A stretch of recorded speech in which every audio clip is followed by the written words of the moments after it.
Hi, and welcome to our 29th episode. And my name is Sufyan Youssef, and I'm in conversation with the Dean and Director of Six Cricket Academy, Mr. Karthik Jeshwanth. Welcome, sir. Thank you. Before we start, we would like to thank all our parents and our viewers for their wonderful support. In today's episode, the first question is: how do you tailor your approach to developing self belief for players at different stages of their careers, from junior to seasoned professionals? Yeah, so this comes under the skill acquisition at the different stages of how where people acquire skills. So it could be at the initial stage or the intermediate stage or the autonomous stage. It's called as the cognitive, associative, and autonomous phases of learning. So, and at each stage, the athlete is looking at different things. So now the role of the coach has to change accordingly. So this question to me is more pointed towards the coaches than the athlete, because how are their coaches going to change their approach towards the athlete? So at the cognitive stage, like the young kids, they come in to play. Their expectations are very different to the next two stages. So it becomes the job of the coach to how to keep them motivated. At all three stages, what is important and the role of the coach is to keep the athlete motivated. And at all different stages, it is different kind of motivation. So let's start with the kids when they just come into the academy, when they're just about to pick up some sport. So what is it that they look for? They look for challenge. They need to challenge themselves. They need to challenge their friends. They need to feel good about it.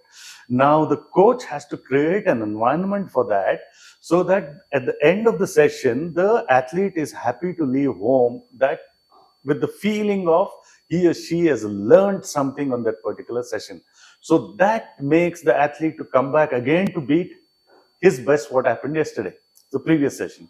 So for that, the coach needs to be very, very active thinking about it. And these kids can very easily lose Interest. interest in the sport, so that they have so many other things to do. If it is not cricket, I'll go to tennis. If not tennis, I go to football or badminton.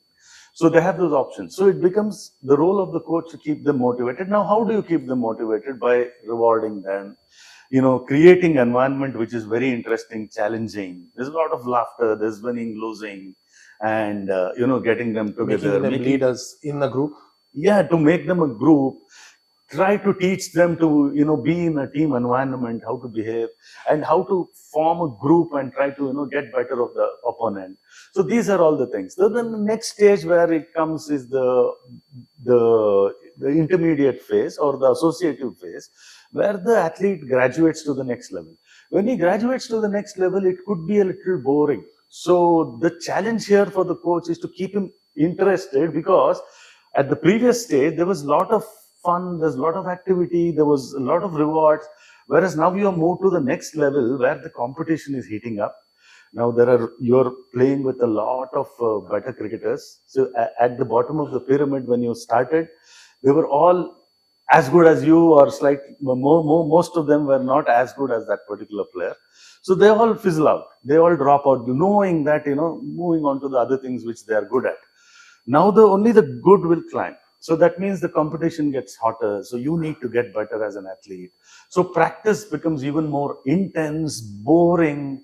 This is another challenge for the coach to how to keep him motivated, because he's practicing, but the results may not be coming. So it becomes a challenge for the coach as to how to bring him back to the ground. So now the intrinsic motivation starts. How does coach involve that as the intrinsic motivation towards the athlete, versus what was earlier was extrinsic, all about rewards and appreciation and all that. Here it may not be so, because there are so many people around him or her who are doing as well or better. So despite that, the challenge for the athlete is to bring him to the ground by making him feel that why does he or she enjoy this particular sport. So that stage of putting that into the head of the athlete becomes very important. So there he reaches and then progresses to the next stage, where the pyramid becomes even narrower. Only the best remain there. And there I feel that again the motivation is about very little from the coach, but tremendous amount of motivation. Because if you see the champions like a Tendulkar or a Kohli or a Dravid or a Kumble, they just love the sport. They love the sport, so they want to come and again try again and beat themselves. There is nothing like they have not conquered. They have conquered everything. Even Virat now, he's beaten everything. But why is he putting in so much of effort and all that? So this is purely intrinsic motivation. He is motivated, but the coach has there to be there around him to handhold him and just observe from a very large distance as to, is there something going, everything going fine? Because at that level, most of it will be going fine.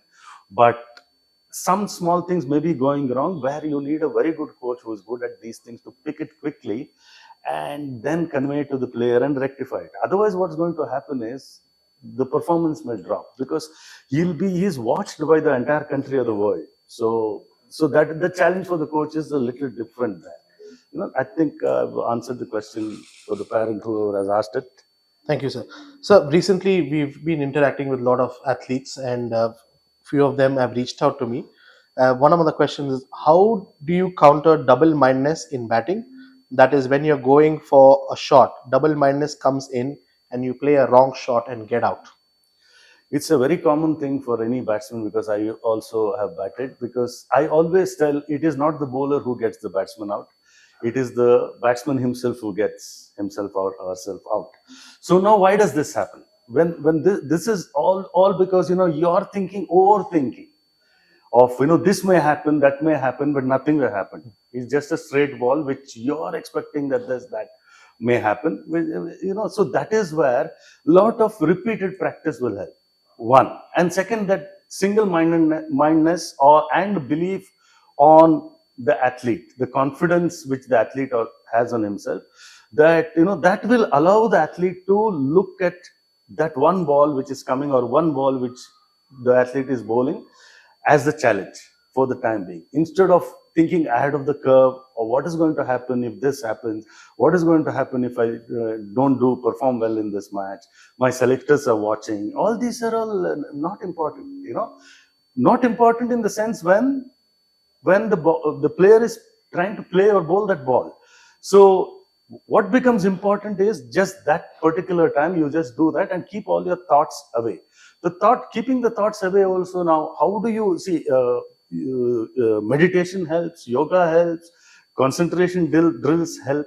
So this will make you feel more comfortable, and more so when you do all this, it is about your confidence. When you're confident, the athlete most of the time will do what he or she wants to do.